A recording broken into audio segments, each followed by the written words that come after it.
Hello, everyone. So, today we're going to continue our discussion of certain social and cultural aspects of colonial society in Latin America and the Caribbean. Last time we discussed mostly social class, like the kind of social composition that this colonial society had, particularly in the last 2 centuries of colonial rule in Latin America and the Caribbean. And today we want to talk about another very important part of the social structure, which was the family. We're going to talk about the legal and religious importance of the family, and in general, the role of family and marriage in social life. Since these are two institutions that we still that very still shape life, not only in Latin America, but in general in the world today.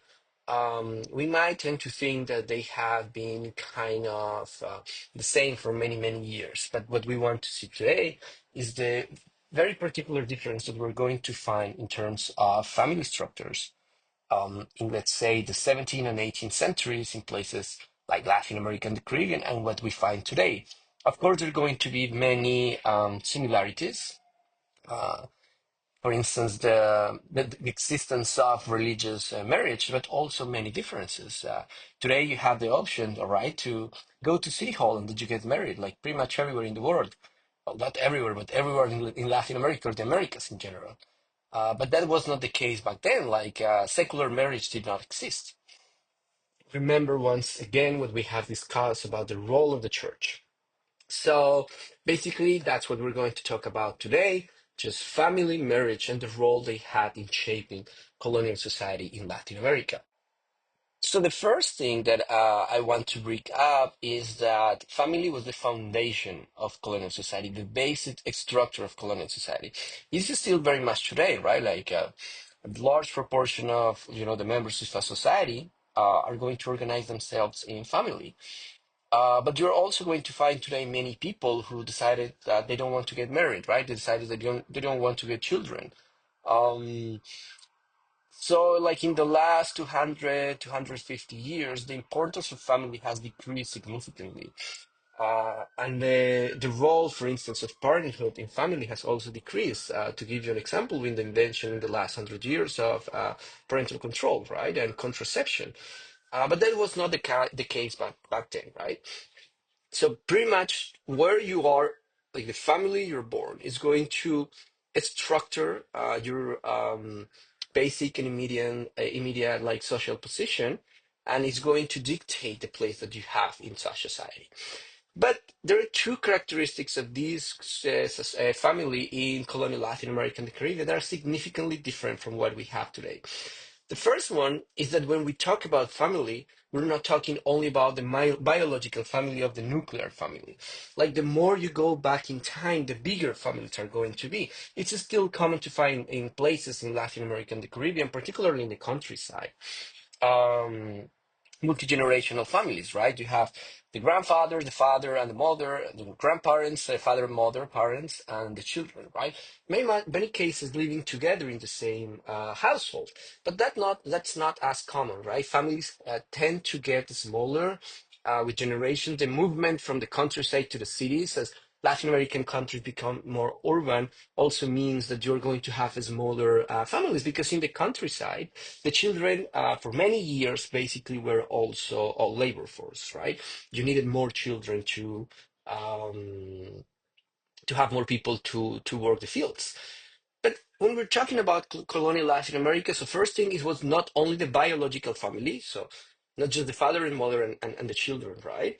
And not just like one generation. It was in many cases multi-generational. But besides that, we're going to have certain links um, that are constructed through marriage or the selection of godparents, and basically social alliances.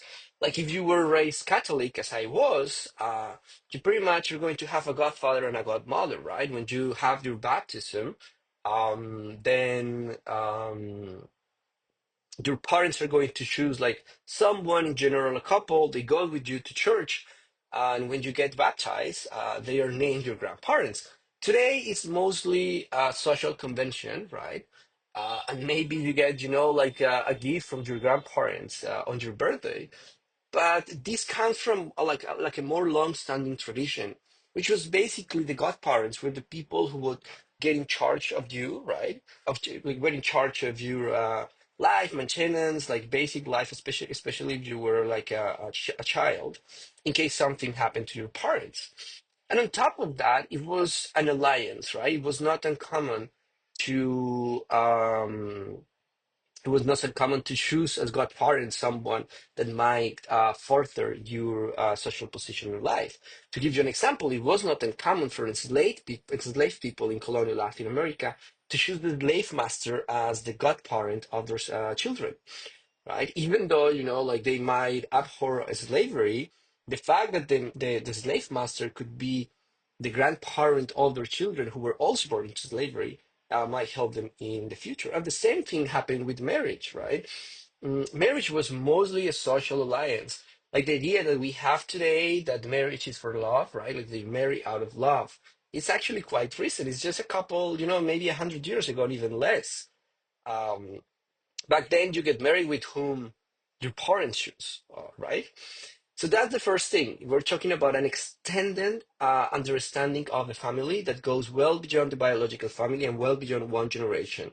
We're talking about multi-generational families in many cases. We're talking about social alliances through marriage and the selection of godparents. And the second thing is that the advantages, if you were born into a wealthy family, or the burdens, if you were born, for instance, into slavery, or if you were born into a poor family of mixed descent, like those advantages and burdens of your family, like the place where you were born, are going to affect the members of your family across generations. Like if you were born poor, the likelihood of you dying poor, like were very, very high, almost 100%.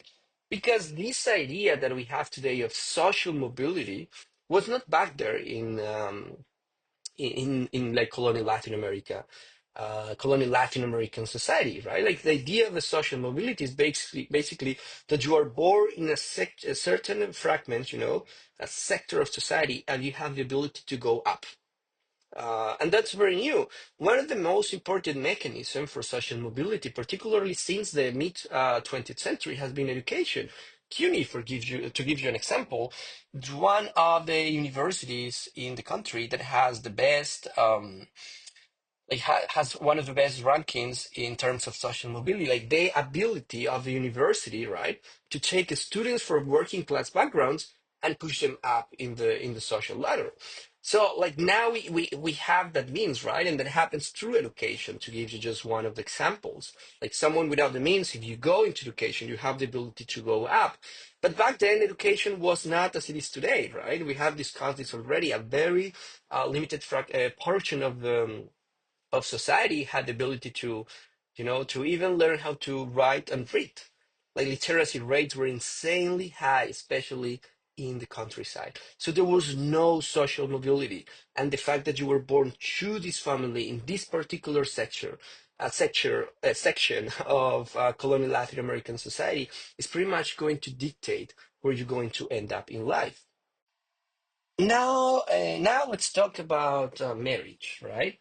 And the first thing, as I was telling you, don't think of marriage back then as marry out of love, as some of you might have already done or are planning to do in the future, because again, like marriage out of love is a very and fairly new institution in our societies in the region and other places of the world. Back then, it was mostly an alliance, like a socio-political, a socio-economic alliance between two families, right? To further their economic or political interests. And marriage was very important, particularly to define the legal rights of the children, because marriage was the basis of something called the legitimate family. I'm sure you have heard already at some point in your life the word bastard, right? It's like an insult, but it was actually a legal category for many years, not just in Latin America, but also Europe. And what was a bastard, right? Or the bastard son, a bastard daughter? Basically, any child that was born out of wedlock, out of a wedding, right? Out of two people who were married before the eyes of the church. Because again, remember, as I was telling you, a marriage only existed. in the church, in the Catholic Church. There was not secular marriage. We're talking only about religious marriage. But this religious marriage that you go in front, like you do in front of the church, in front of a priest, has legal consequences. Because when you get married, right, you become a legitimate family in the eyes of the state. And it's going to be important when we're talking about, inheritance, something inheritance. Because if you were a bastard son, if you were a bastard daughter, you are not going to inherit. For instance, very common that you were the bastard son, to give you an example, of a powerful merchant, of a powerful owner of a slave plantation. And you're not going to inherit anything. You're not going to inherit the social position. You're not going to inherit anything of their estate, of their money, because you were born out of wedlock. So only the children of legitimate family were able to benefit from their parents' social position and fortune, particularly in the case of wealthy families. And precisely because marriage was mostly a social alliance, an economic alliance, a political alliance between family, what you're going to find, and just to find it today, particularly in the wealthier sections of society, that marriage are usually going to join couples, right, from the same ethnicity, from this or the same social class. Remember the groups that we saw last time, right? For instance, we were talking about the leads. It was not uncommon for a merchant's daughter to get married, right, with an hacendado's son. Right? You're going to have these alliances between wealthy families, but also in the lower ladder, like the lower section of the ladder, of the social ladder in colonial Latin American society. So precisely because of this nature of marriage as mostly a social alliance, as mostly an institution to further your economic, political, social interests and those of your family, marriage is going to be very much connected to social class. Again, remember the discussion we had last time about the social classes that you were going to find in colonial Latin American society. So, just to give you just to refresh your memory, we're talking about first the elites, right? The elites were mostly going to be Iberian born or people of Iberian descent, and you're going to find like many different groups in the elites, such as merchants, probably the most powerful and wealthiest people in Latin America and the Caribbean during colonial times, because they were the ones in charge of moving all this wealth back to Europe, right? Moving the sugar cane, well, sugar, yeah, already sugar, not sugar cane, sugar, moving the silver, moving the gold, moving people, right? Like all these trade between the two sides of the Atlantic. But you're also going to have miners, right? Like the owners of the silver mines in Mexico or in Bolivia or the gold mines in Brazil.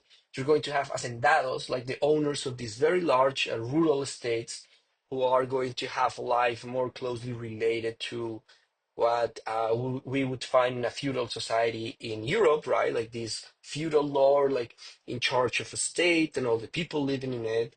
You have the high-ranking churchmen, very powerful, and the high-ranking bureaucrats. But then they had more political power than economic power, right? Then you have like these middle classes, mostly Iberian settlers of more like humble origins, people who were doing like a trade, a craft, who were artisans, who were lawyers, who were doctors, like all these kind of things.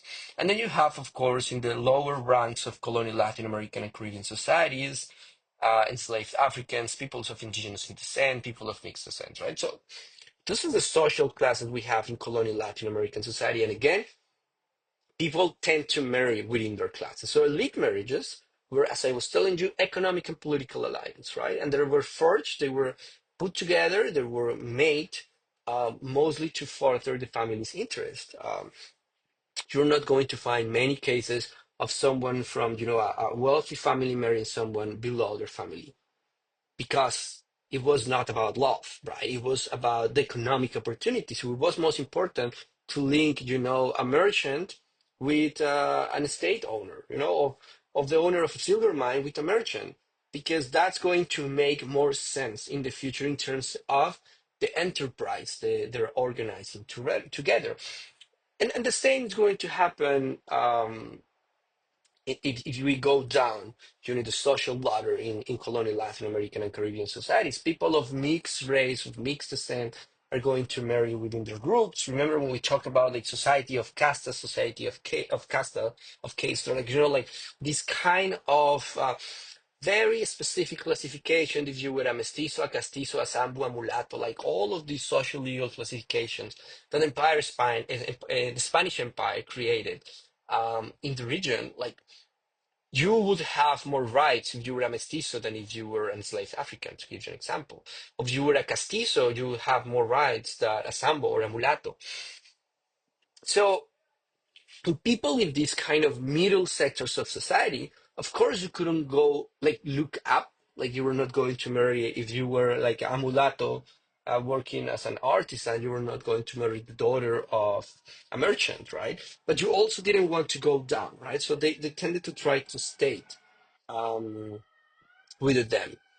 And but marriage with people of African descent, like black folks or indigenous folks, were not uncommon, depending on the specific situations. Of course, um, the lower rate of marriage that they're going to find in colonial Latin American and Caribbean societies is among enslaved people because of the characteristics of slavery, of course, and in some cases among free people of color.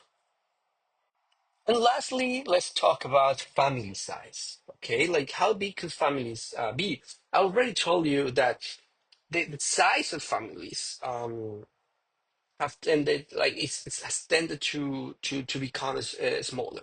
Right?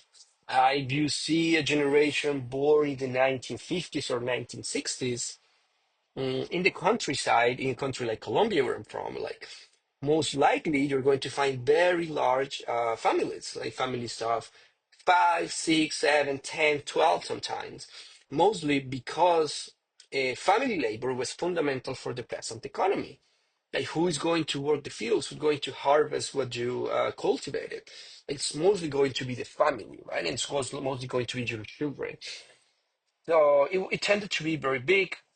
But when you move away from the rural context and go to the cities, it becomes not like an asset anymore, but a burden in so many cases. It's more mouths to feed, so it tended to decrease. But if we go back a little bit more to the 1950s or the 1750s, right? Or in the 1650s, what was the situation back there, and what can you tell us about the size of families?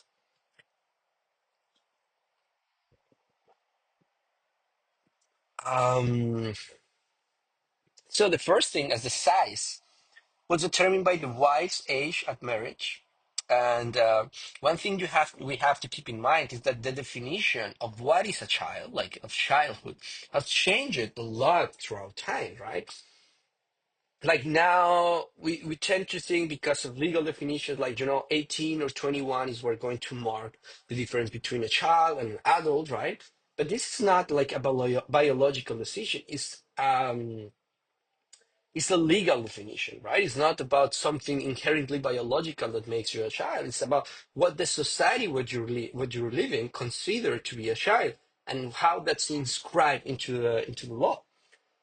But remember that back then we're going to have significantly lower life expectancy. It's not going to be around the 70s as we can see it today. It's going to be around the 50s or even lower, depending on which social class you were born into.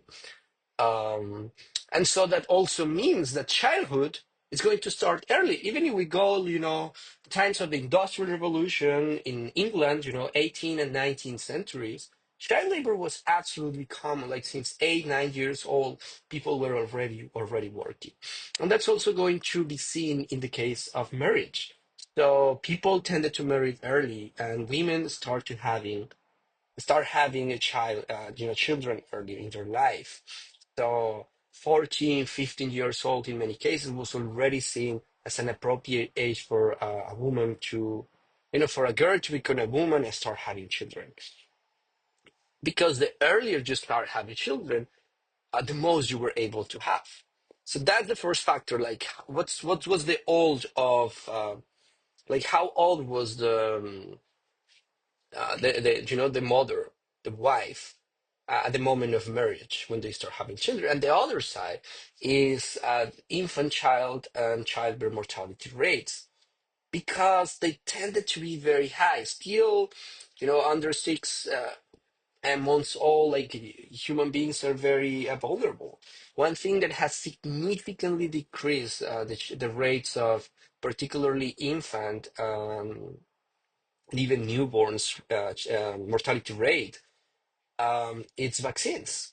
All of these vaccines that we're actually mandated to take when we are like, a couple months old against things like measles or, smallpox, chickenpox, and all of these things that have really changed the landscape of these mortality rates. But we're talking about a period in which there was no vaccines, right? There were no vaccines. So the no availability of vaccines means that infant mortality rates are going to be high, but if you survive the 1 year old, then you have a higher probability. The 5 year old was like kind of an older milestone. And as I was telling you, this depended like very, very, very much on your social class. Like people, like poor people in the countryside and the cities would suffer from nutritional deprivation, would live in very small homes, in many cases, multi-generational households. And very crucially, they had limited access to potable water. And all of these cases, all of these things are going to impact the life expectancy of people born into this kind of sector of society. Very different from somewhere into a wealthy family with appropriate food, with appropriate potable water. And the last thing I wanted to mention in terms of family size is like, even though there's always been, like some means to have family planning, uh, and there is a long history of women's knowledge about how to prevent pregnancy. All it goes all the way back. Like historians have made an amazing job at and uncovering and unpacking all these methods used by women throughout history, basically to avoid pregnancy. But it was not contraception as we know it today. It was not a pill you can take or a condom you can use, right? Even though the condom goes way back. Um, it was not as certain as safe as it is pretty much today. Like pretty much today, it's possible to avoid with almost 99% of probability to avoid pregnancy if you don't want to get pregnant. Um, so that's also going to the increase of contraception in the world is going to decrease the family sizes, as I was telling you. But if we go back then, 300, 400 years ago, such methods didn't exist, and it was more difficult to avoid pregnancy or, to stop it, interrupt it once someone was already pregnant. And it's going to impact, again, the size of the family, it's going to impact the socioeconomic conditions of the family, and so on and so forth. So And of course, the discussion of marriage, discussion of pregnancy, of child rearing, and raising children in general in this kind of society, immediately is going to take us to a discussion about gender, right? And not just about women. Remember that when we talk about gender, it's not just about women; it's about a social relationship. Pretty much in this moment, between men and women, or male and female, like what kind of relationship of power are you going to find in that particular society? And even though patriarchy has existed all like pretty much all throughout history, um like the oppression of women in the way in which a male dominated society is structured, like this domination also changes. It's not the same to talk about the 18th century and the 21st century, because just to give you an example, contraception, right? Like back then, like it was impossible in many cases for a woman to avoid pregnancy, but now it's possible. Um, but anyways, gender played a significant role in colonial society. Still, as I was mentioning, it was a patriarchal society because it established clear gender roles, things women were supposed to do and things men were supposed to do, things and rights particular women have and rights that men have, right? Um, and you're going to see it in terms of inheritance, you're going to see it in terms of education, you're going to see it in terms of political power, right? You're not going to find someone like a woman being viceroy, like vice queen, like something like that. No, it was always men, right? Like all the positions of power in the church and in the colonial state are going to be held by men. But that doesn't mean that women didn't participate in the economy. In theory, right? The way in which this society thought of itself was women were going to remain in the household, right? Just taking care of the children, taking care of the household, and men are going to engage in the economy. But that didn't happen always, and there was much more flexibility. You're going to have elite women, for instance, managing mines and agricultural properties. There's many documented cases of women that inherit their husbands' estates, for instance, because they didn't have any male child, right? Any son who could inherit. So if there was no son, the only person who could inherit was the woman.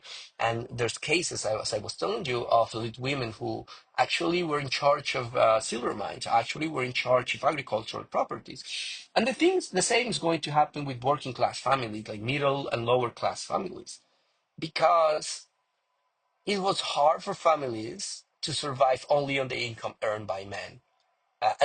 Even if, in theory, right? Um, in theory, women were supposed to stay in the house if the money earned by the husband is not enough, right? It's not enough to just sustain, economically speaking, the family. Women had to also work. So, like you see, like we have to understand the underlying gender structure of the society, but at the same time don't think of it as a very fixed and immutable structure because it was changing all the time and there was like space for a lot of flexibility in many cases, particularly if you had money, of course. Like wealthy women had the option, to give you an example, to get education. One thing that we know now is like if you were, a wealthy woman in colonial Latin American Caribbean society, you didn't want to have children, um, you didn't want to get married, and you wanted to get an education, like your best choice was to become a nun. And it's very interesting because that wasn't a space in which they were not forced to marry anyone. They were not forced to have kids, and they actually get an education. So you see, even if today we see it mostly as a religious decision, back then was actually a lifestyle decision. Like, I don't want to be a mother. I don't want to be a wife. I want to learn how to read and write. I want to learn philosophy and, theology and all of these kind of things, law, poetry. Then I become a nun. And that was the case until like just maybe one or two generations ago in Latin American and Caribbean countries. Um, I have to give you an example. Aunts who are nuns, uh, well, not aunts, like aunts of my mother and my father who were nuns, who became nuns because they didn't want to have children, and otherwise they would have been forced to have children. So again, like that gives you the sense of the gender structure. It's the same thing that we did with the social structure, but at the same time to understand that this structure, like they're moving, they're changing, they're shifting all the time. So with this, just we kind of wrap up like these two sessions about like this social composition of colonial society in terms of both social classes, what we saw last time, and gender structure, family structure, the place of marriage that we discussed today.